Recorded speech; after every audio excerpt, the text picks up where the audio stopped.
grilling dinner. Yes, that's the motorcycle, my car. That's my garage. It's open. You can see inside. Video, because I'm just absolutely amazed with this color.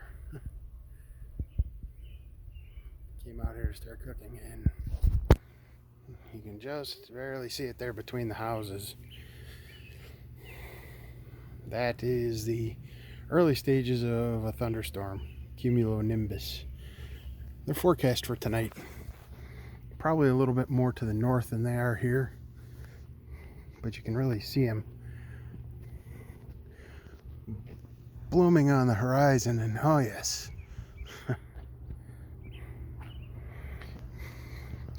Notice the cloud formation, top chopped off, starting to form what looks like an anvil. Classic thunderstorm. And then there's that.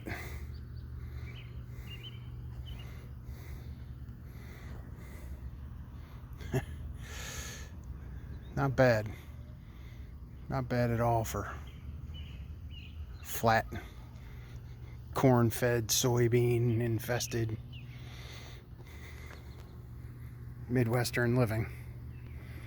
Anyways, I wanted to share. You can see, we'll go this way. You can see off behind me here, there's some thunderstorms that moved off into Indiana. That's Indiana behind me. Love you. Bye.